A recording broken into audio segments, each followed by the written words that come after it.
Hi all, இன்றைக்கி எப்படி jelly செய்கிறதுன்னு பார்க்கலாம். இப்போ இதான் சைனா கிராஸ், இதை கட் பண்ணி எடுத்துக்கலாம். இந்த மாதிரி தான் இருக்கும், ஒயிட் கலரில்.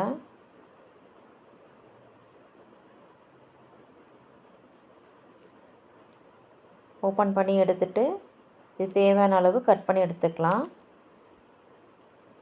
கத்திரிக்கோல்லையும் கட் பண்ணிக்கலாம், அப்படி இல்லைன்னா கையிலையும் கட் பண்ணி எடுத்துக்கலாம். இந்த மாதிரி கட் பண்ணி எடுத்துட்டு ஃபஸ்ட் நீல வாக்கில் எடுத்துக்கலாம். அப்புறம் குட்டி குட்டியாக கட் பண்ணி எடுத்துக்கலாம். கட் பண்ணி எடுத்ததை தண்ணி ஊற்றி கழுவிட்டு ஒரு 5 நிமிஷம் ஊற வச்சுக்கலாம்.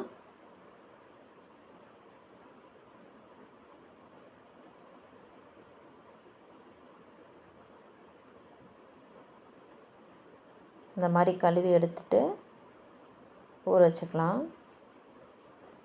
நெக்ஸ்ட்டு ஒரு பேனில் 1 டம்ளர் தண்ணி ஊற்றி ஒரு பிஞ்ச் உப்பு, 2 ஸ்பூன் சர்க்கரை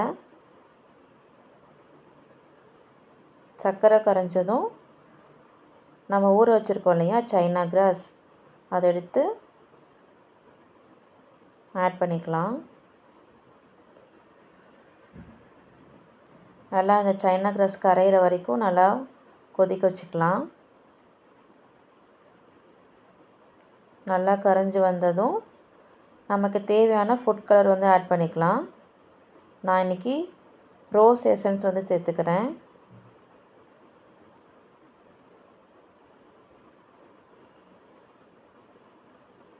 மிக்ஸ் பண்ணிவிட்டு நல்லா கொதிக்க வச்சு எடுத்துக்கலாம்.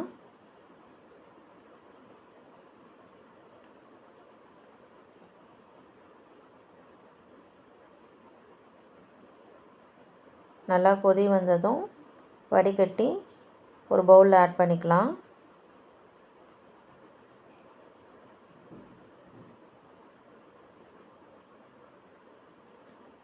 பவுலில் சேர்த்துட்டு ஒரு 10 மினிட்ஸ் வெயிட் பண்ணிக்கலாம், செட் ஆயிரும்.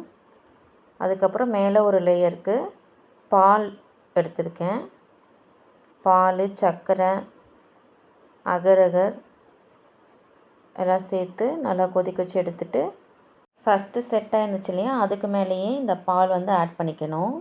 இந்த மாதிரி next green colour food colour add பண்ணி அதுக்கு மேலே சும்மா டிசைனுக்காக ஆட் பண்ணிக்கிறேன். ஃபைனலாக 10 நிமிஷம் கழித்து நமக்கு ஜெல்லி ரெடி ஆயிடுச்சு. இது இந்த மாதிரி கட் பண்ணி சாப்பிட்டா சூப்பராக இருக்கும்.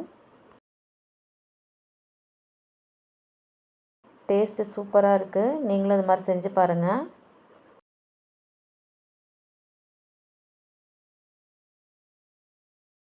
குட்டீஸ்லாம் விரும்பி சாப்பிடுவாங்க.